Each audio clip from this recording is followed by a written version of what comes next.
Hello everyone, देखिए अब second application करते हैं magnetic field on the axis of circular coil carrying current. मतलब एक सर्कुलर कॉइल है, जैसे मैं यहाँ बनाता हूँ इसमें, ये हमारे पास एक क्या है, सर्कुलर कॉइल है, ठीक है। और इस सर्कुलर कॉइल का जो एक्सिस है, एक्सिस ऐसे होगा, ठीक है।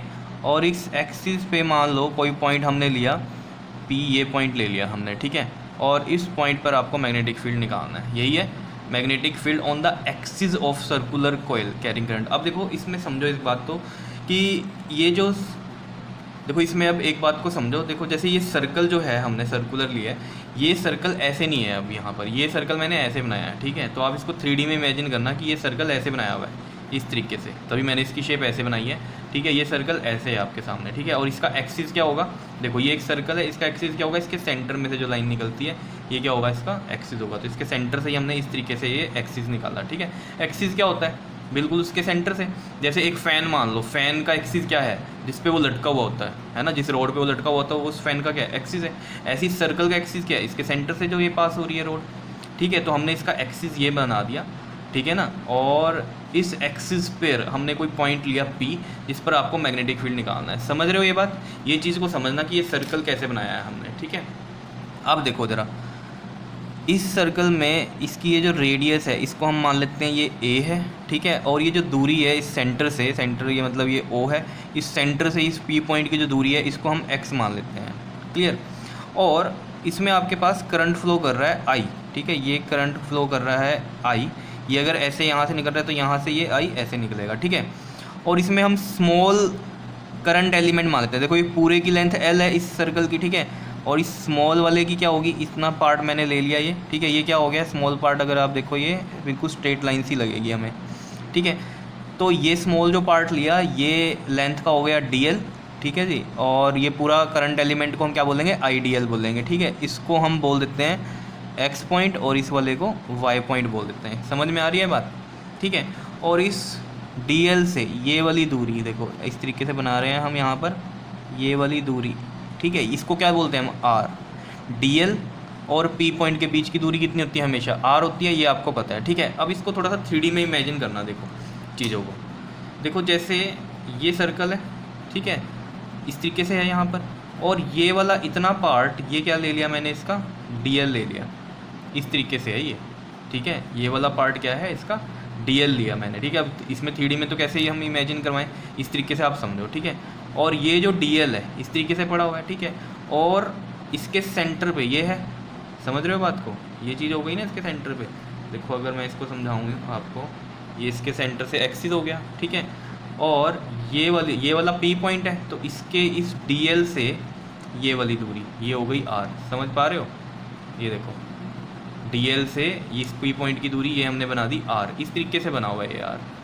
क्लियर हो रही है कहानी, ठीक है। अब देखो ज़रा एक चीज़ पे ध्यान देना, ये आपको पता चल गया इसके अंदर कि ये DL है और ये जो है पॉइंट ऐसे जो ये बनाया है हमने, ये R बना है, ठीक है। और किस पॉइंट के साथ बना है, यहाँ से जो एक्सिस आ रही है उस पर जो P पॉइंट बन रहा है उस तक ये R है, ठीक है।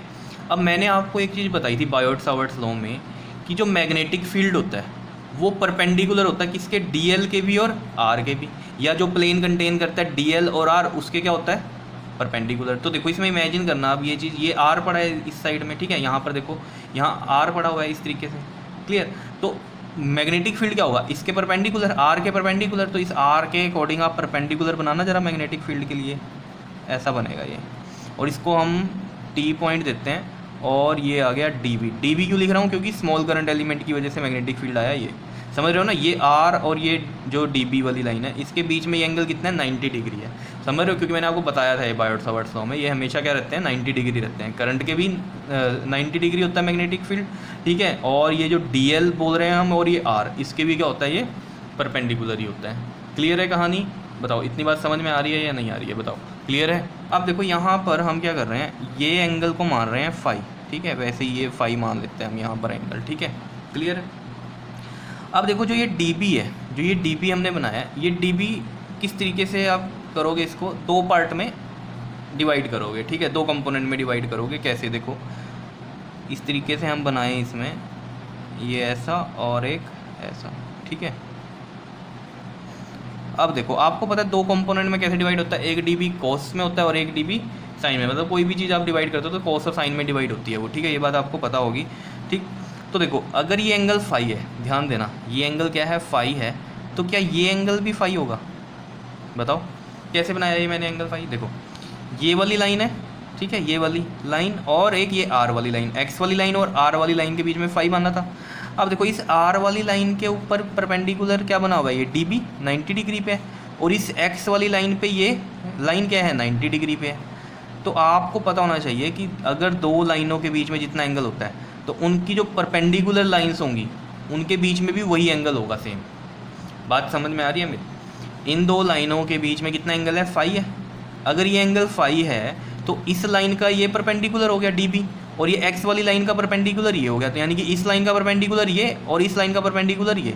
तो जो इन दो लाइनों के बीच का एंगल है वही एंगल इन दोनों लाइनों के परपेंडिकुलर के बीच में भी रहेगा। ये प्रॉपर्टी क्लियर हुई? समझ में आ रही है कहानी कैसे कर रही है? ठीक है, अब देखो अगर ये फाई है तो एंगल वाला क्या बन जाता है आपके पास, कोस में, तो डी बी कोस फाई ये बन जाएगा कंपोनेंट, और ये वाला क्या बन जाएगा आपके पास, डी बी साइन फाई बन जाएगा। क्या इतनी बात क्लियर है या नहीं है, बताओ। यहाँ पर ये रेडियस ए है, क्लियर। आइडियल क्या हो गया, स्मॉल करंट एलिमेंट हो गया, एक्स ये दूरी है सेंटर से पी पॉइंट की, और आर दूरी है डी एल और पी पॉइंट के बीच की, क्लियर। अब देखो जैसे ये स्मॉल करंट एलिमेंट ऐसे हमने यहाँ पर लिया था, जैसे इसमें हमने माना था इस तरीके से, अगर मैं आपको समझाऊँ, ठीक है, ये ऊपर माना था मैंने, ठीक है, स्मॉल करंट एलिमेंट ये वाला इतनी लेंथ के लिए ये माना, तो जैसे इसमें माना ऐसे ही नीचे भी मान सकता हूँ मैं, ऐसे यहाँ पर नीचे भी मान सकते हैं ना डी एल लेंथ की। तो अगर ये मैं यहाँ पर ये वाली डी एल लेंथ की ले लूँ, ठीक है, और इसको लिख दूँ मैं एक्स डैश और ये लिख दूँ वाई डैश, ठीक है, तो ये भी क्या बन गया यहाँ पर, current element I D L बन गया, ठीक है। तो इसकी वजह से भी सेम कहानी होने वाली है। तो अगर आप ये देखो, ये भी क्या है यहाँ पर आपको एक स्ट्रेट लाइन की उसमें लगेगा, क्योंकि छोटी लेंथ है, मैंने आपको बताया था सर्कल में अगर हम छोटी लेंथ को मानते हैं तो वो एक स्ट्रेट लाइन की तरह हमें लगती है, ठीक है। अब देखो अगर ये दूरी आर थी आई डी एल से पी पॉइंट की, तो ये वाली दूरी भी क्या होगी, बताओ, आर ही होगी, सेम कहानी है। और ये एंगल अगर फाई है आर और इसके बीच में, तो इधर भी ये कितना होने वाला है, फाई ही होने वाला है, ठीक है। और अगर ये आर है तो ऑब्वियस सी बात है इस डी एल एलिमेंट की वजह से, या ये स्मॉल जो current element I D L है इसकी वजह से जो मैग्नेटिक फील्ड बनेगा वो आर के 90 डिग्री बनेगा। तो आर के 90 डिग्री कैसे बनेगा, इस तरीके से देख लो या नहीं, ये देख लो, इसके बीच में ये एंगल कितना हो गया, 90 डिग्री हो गया, आर और ये डी बी वाला, ठीक है। तो सेम ही कहानी चलने वाली है। तो ये भी क्या होगा, दो कंपोनेंट में डिवाइड होगा इस तरीके से, ठीक है। तो ये वाला क्या हो जाएगा हमारे पास, देखो अगर दो कंपोनेंट में डिवाइड हो रहा है, एक लाइन ये और एक इसी के ऊपर आएगी, ठीक है, इसी के ऊपर आएगी एक लाइन, ठीक। तो देखो ये अगर एंगल फाई है तो ये वाला एंगल भी कितना होगा, फाई होगा। ये वही कहानी है सेम, देखो ये वाली लाइन का परपेंडिकुलर ये बन रहा है और इस वाली लाइन का परपेंडिकुलर, आर वाली लाइन का परपेंडिकुलर ये बन रहा है, ठीक है। तो दो लाइनों के बीच में अगर फाई एंगल है तो उनके परपेंडिकुलर्स के बीच में भी एंगल कितना होगा, फाई ही होगा, वही वाली बात है ऊपर वाली, ठीक है। तो ये बन गया डी बी कोस फाई, और ये यहाँ क्या बन जाएगा, डी बी साइन फाई। समझ रहे हो या नहीं, क्लियर है? तो यानी कि जो नेट मैग्नेटिक फील्ड है वो सिर्फ किसकी वजह से आएगा, डी बी साइन फाई की वजह से आएगा, क्योंकि डी बी कोस फाई और डी बी कोस फाई क्या हो रहे हैं, कैंसिल आउट होंगे। समझ रहे हो बात को? अब ये डी बी साइन फाई वाली जो कहानी है, देखो इस चीज़ को मैं अभी आपको आगे समझाऊंगा, ठीक।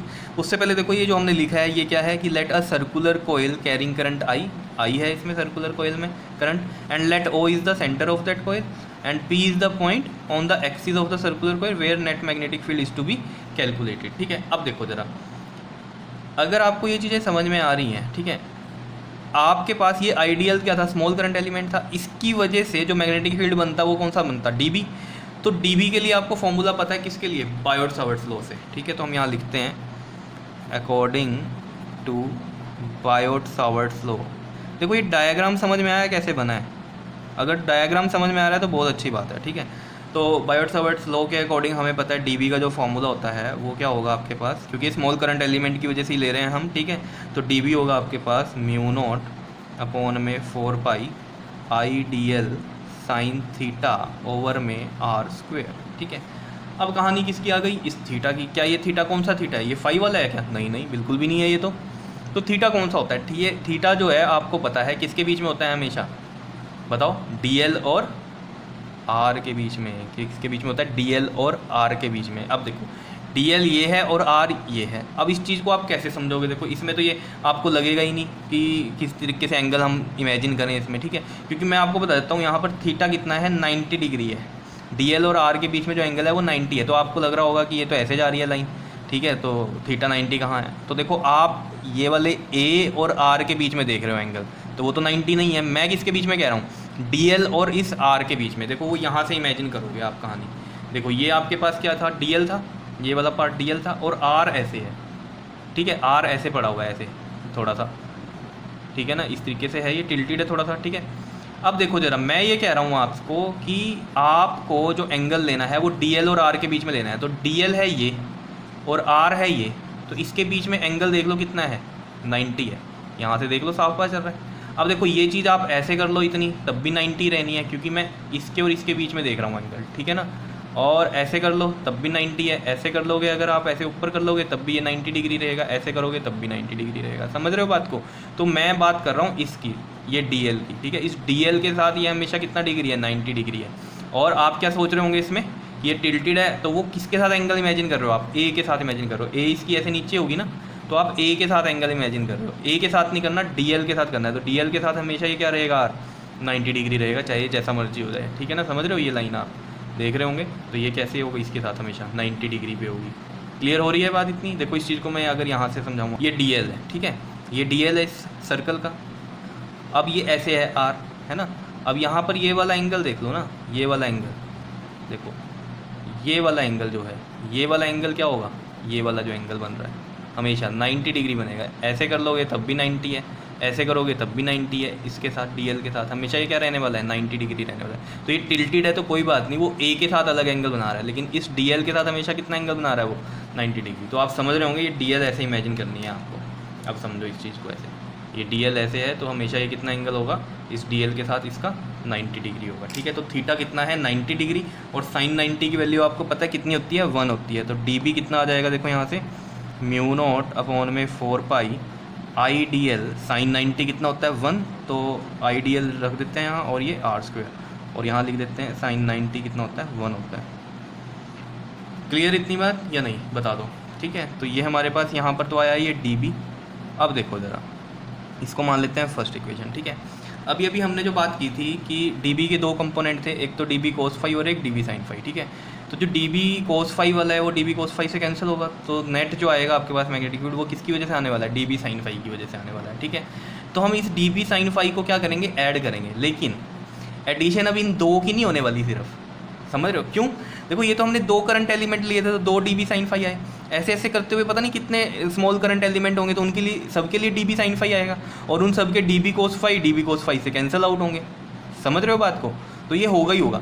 तो कई सारे DB sin phi होंगे ना, यहाँ तो हमने 2 बनाए हैं तो 2 के लिए ये कर दीजिए। अब सबके लिए तो यहाँ बना नहीं सकते, तो यानी कि मतलब क्या है? इस DB sin phi की क्या करो? इंटीग्रेशन कर दो। इंटीग्रेशन करने से क्या होगा? इंटीग्रेशन का मतलब ही क्या होता है? जोड़ना। तो ऐसे ऐसे वाले पार्ट हमने जोड़ दिए जितने भी थे इसमें।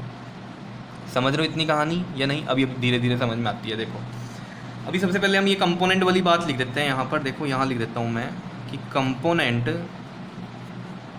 तो ये चीज़ हमने लिख दी यहाँ कि component DB is along PT and PQ are resolve in 2 components DB cos phi and DB sin phi। ये चीज़ आप कैसे समझ सकते हो? देखो PT है ये वाला PT, ठीक है। PT ने भी 2 कंपोनेंट में डिवाइड किया, DB cos phi DB sin phi, और PQ वाले ने भी ऐसे किया, ये PQ है, ठीक है, ये P है यहाँ पर ये वाला, ठीक है। ये यहाँ लिख देता हूँ मैं, ये P पॉइंट था, ठीक है, PQ और ये PT, ठीक है। PQ ने भी DB cos phi DB sin phi में इसको डिवाइड किया, ठीक है।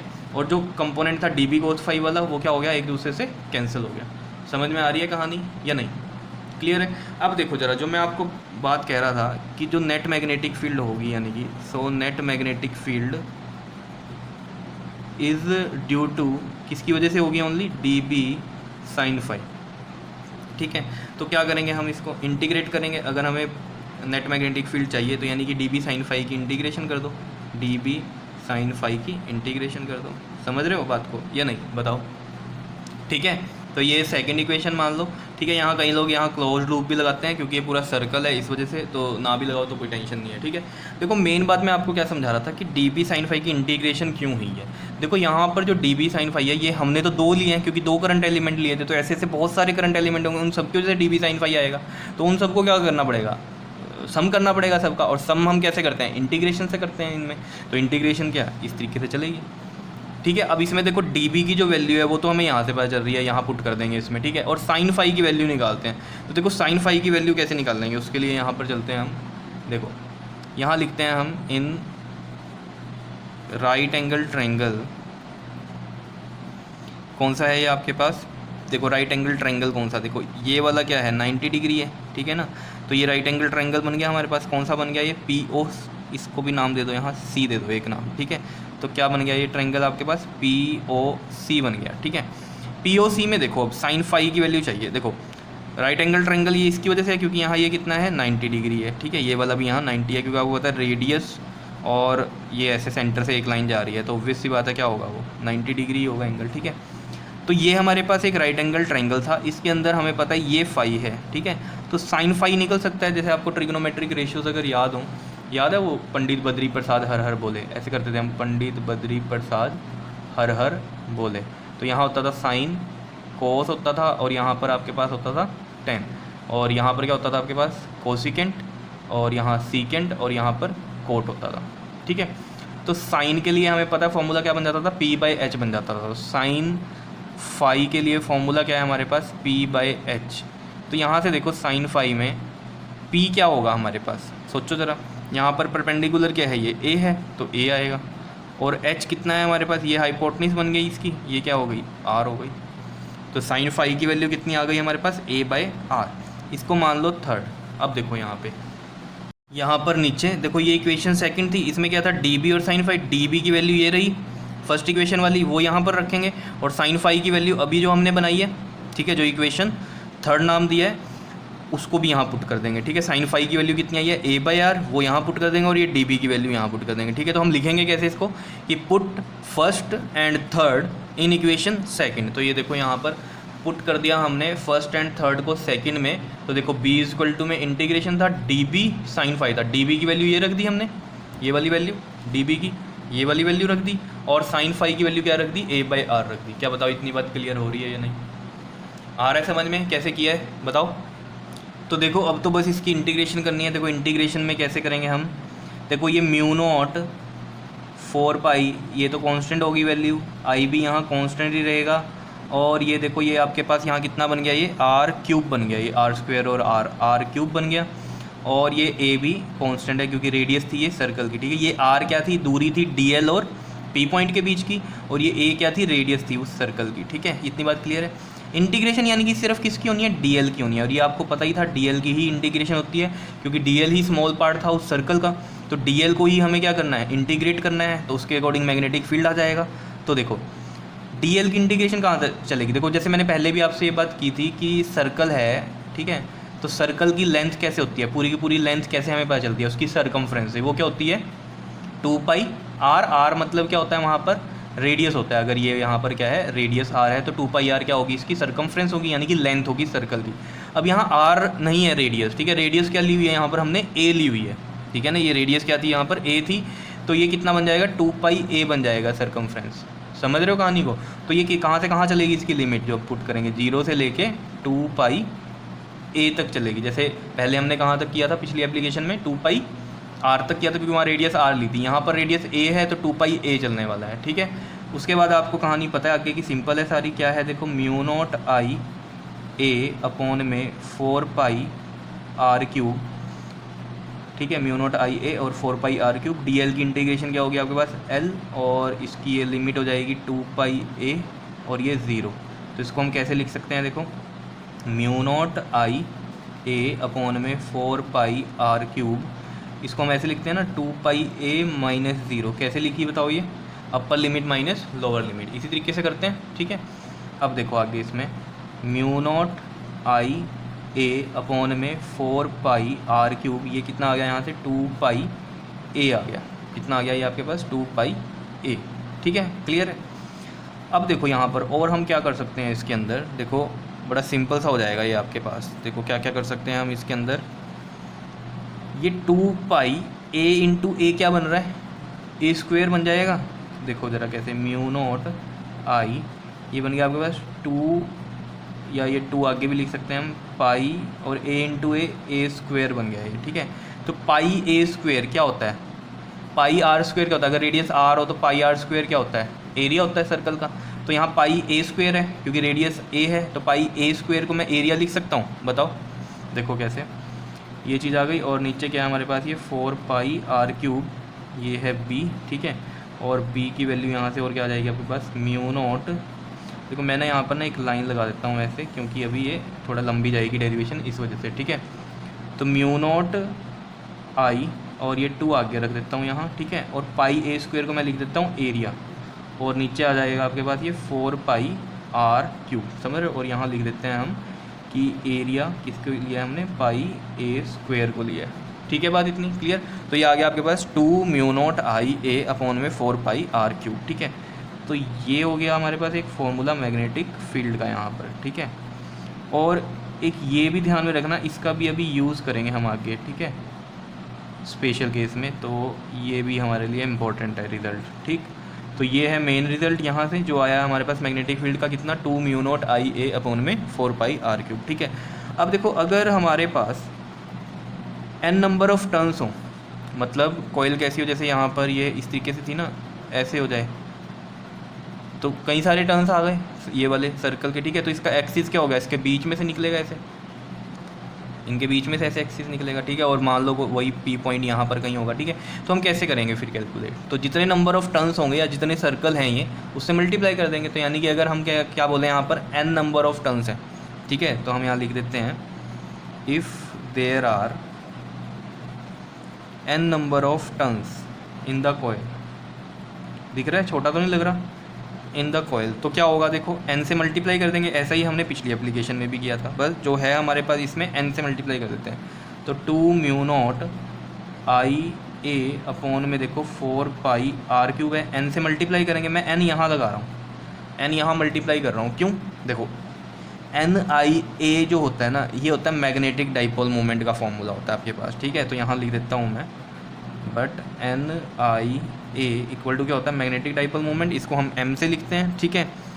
तो यहाँ पर अब फॉर्मूला क्या बन जाएगा हमारे पास, ये b इज़ इक्वल टू में 2 म्यू नॉट, और ये एन आई ए की जगह क्या रख दूँ मैं, m, और ये क्या आ गया 4 पाई आर क्यूब, कितना आ जाएगा ये 4 पाई आर क्यूब, ठीक है। तो ये हमारे पास एक रिज़ल्ट ये भी आया है, क्लियर। और एक ये था, ठीक है। आप यहाँ लिख भी सकते हो m क्या है, यहाँ लिख दो where m is magnetic dipole moment, magnetic dipole moment. देखो अगर आपको याद हो, इलेक्ट्रिक डाइपोल मोमेंट था हमारे पास, इलेक्ट्रिक डाइपोल मोमेंट किसके बीच में होता था, प्लस चार्ज और माइनस चार्ज के बीच में, ठीक है।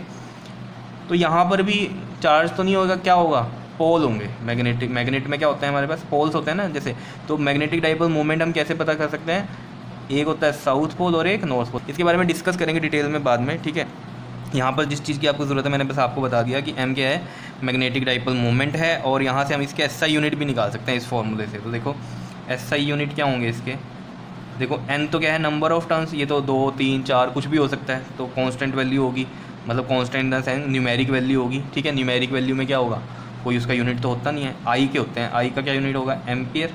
और एरिया के क्या होते हैं, मीटर स्क्वायर। तो एम्पियर मीटर स्क्वायर इसके SI यूनिट होंगे। क्या इतनी बात क्लियर है, बताओ समझ में आ रही है कहानी तो, ठीक है। अब चलते हैं हम इसके स्पेशल केस की तरफ। ये चीज़ें तो क्लियर हो गई होंगी, मैथमेटिक्स ही है पूरा का पूरा, ठीक है। तो स्पेशल केस में यहाँ पर करता हूँ, देखो स्पेशल केस इसका। स्पेशल केस में देखो क्या करना है हमें, सबसे पहले तो ये जो ट्रायंगल था आपके पास POC वाला, इसमें लगा हुआ पाइथागोरस, ठीक है। तो देखो अप्लाई पाइथागोरस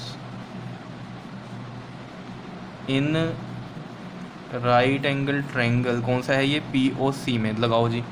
देखो दिख ही रहा है आपको यहाँ से, ये क्या है हमारा बेस है, ये क्या है परपेंडिकुलर, और ये है हाइपोटेन्यूज। तो आपको पता है पाइथागोरस क्या होती है, हाइपोटेन्यूज का स्क्वायर इक्वल टू में परपेंडिकुलर का स्क्वायर प्लस बेस का स्क्वायर। तो हाइपोटेन्यूज है इसमें r, तो r का स्क्वायर, परपेंडिकुलर है a का स्क्वायर, और बेस है x का स्क्वायर, क्लियर। और r यहाँ से आ जाएगा इस तरीके से ए स्क्वायर प्लस में एक्स का स्क्वायर, स्क्वायर हटाएंगे रूट आएगा, और इस रूट को मैं ऐसे लिख सकता हूँ ए स्क्वायर प्लस एक्स स्क्वायर इसकी पावर 1/2 लिख सकते हैं हम रूट को इस तरीके से। पता ही होंगी ये सब बातें, तो आपको नॉर्मल मैथमेटिक्स की बात कर रहे हैं हम यहाँ पर। क्लियर। अब देखो अगर आप इसमें समझ पा रहे हो, अगर ये वाला देखें हम, ये वाला फॉर्मूला, ठीक है, इसमें देखो ज़रा ध्यान से, इस फॉर्मूले में हम ये पुट करें आर की वैल्यू यहाँ पर, ठीक है, तो देखो यहाँ पर क्या होगा, पी की वैल्यू कितनी आ जाएगी, समझ रहे हो ना, ये मैंने क्यों यहाँ पर ब्लॉक में किया था, ताकि आपको ये समझ में आए कि इसको यूज़ करना है हमें यहाँ पर। तो देखो म्यू नॉट आई, अभी समझ में आ जाएगा क्यों यूज़ कर रहे हैं इसी कोई पार्ट को, ठीक है, नीचे वाला नहीं यूज़ किया हमने, ठीक है। 2 पाई ए स्क्वायर और ये क्या है 4 पाई, और आर क्यूब है, क्यूब है तो मतलब आर की वैल्यू देखो ये है हमारे पास ए स्क्वायर प्लस में एक्स का स्क्वायर 1/2, और आर क्यूब है तो पावर्स मल्टीप्लाई होंगी, तो क्या आ जाएगा ये 3/2 होगा। देखो ना ये ऐसे था, यहाँ पर देखो ए स्क्वायर प्लस में एक्स का स्क्वायर की पावर 1/2, और ये पूरा आर है, आर का है क्यूब, तो ये क्यूब यहाँ आएगा तो 3/2 बन गया। समझ रहे होंगे ये सब चीज़ें, तो बहुत ही सिंपल सी कहानी है, ठीक है, ये चीज़ आई। अब देखो यहाँ पर हम स्पेशल केस में जो मेन बात करते थे कि अगर हमारे पास जो पी पॉइंट है ये बहुत ज़्यादा क्लोज हो जाए हम आपके पास ओ पॉइंट के, ठीक है, ये देखो यहाँ पे ये जो पी पॉइंट है अगर ये दूर है, ये हम कह रहे हैं कि बहुत ज़्यादा पास हो जाए, यहाँ पर कहीं हो जाए, तो होगा क्या, अगर पी पॉइंट इसके बहुत ज़्यादा पास हो गया तो इसका मतलब ये एक्स छोटा हो जाएगा, और ये एक्स इतना छोटा हो जाएगा कि ए के कंपैरिजन में हम इसको क्या ले लेंगे, 0 ले लेंगे। समझ रहे हो, बहुत ज़्यादा इसके नियर पी पॉइंट ले लें अगर हम, ठीक है, तो क्या होगा, जैसे मान लो यहाँ पर ले लिया मैंने, ठीक है, तो x क्या हो गया, ये वाला x बहुत छोटा हो जाएगा एज़ कम्पेयर टू ए, तो x को हम 0 मान के चल सकते हैं, ठीक है। तो हम यहाँ लिखेंगे देखो कैसे, if point P lies very close two point O,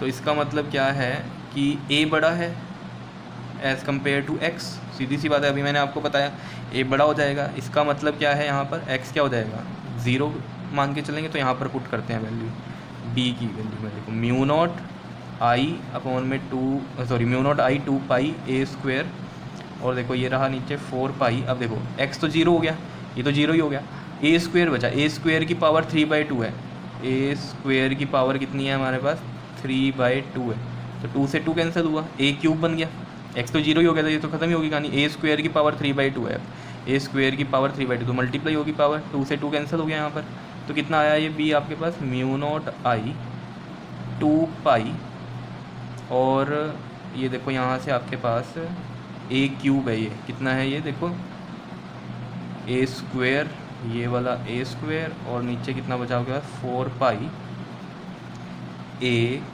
cube, ठीक है।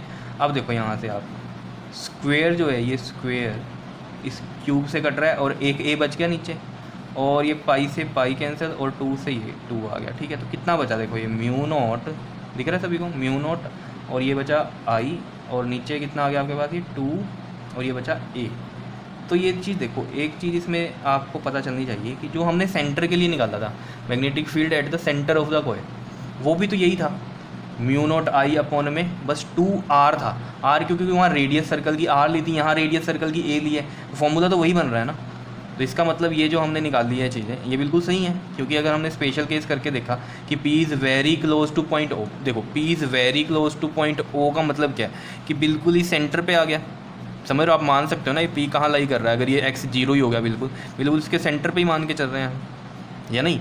वह तो इतनी पार्ट में लेके चल रहे हैं हम, ताकि a के कंपैरिजन में x बहुत छोटा है तो वो 0 लेके चल रहे हैं, लेकिन आप इसको इमेजिन करो कि आप x को बिल्कुल ही 0 मान के चल रहे हैं, तो ये P कहाँ लाई कर रहा है, एक तरह से सेंटर पे लाई कर रहा है, और सेंटर पे अगर वो लाई कर रहा है तो आंसर हमारा वही आना चाहिए था जो फर्स्ट एप्लीकेशन में था, तो वही आया है, देख लो जो फर्स्ट एप्लीकेशन में था वही आ रहा है, mu not I by 2a, वहाँ पर बस r था क्योंकि वो सर्कल की रेडियस r थी, यहाँ पर रेडियस की सर्कल कितनी है a है। बताओ जी, ये चीज़ समझ में आई है, ठीक है, तो इसको नोट कर लेना अच्छे से, और समझ में आया ही होगा, समझ में अगर नहीं आया होगा तो यार एक बार वीडियो दोबारा देख लेना, ठीक है, तो ज़रूर समझ में आ जाएगा, ठीक है, क्लियर है। चलो फिर इसके बाद हम नेक्स्ट वीडियो में नेक्स्ट एप्लीकेशन करेंगे, क्लियर, ओके जी, थैंक यू।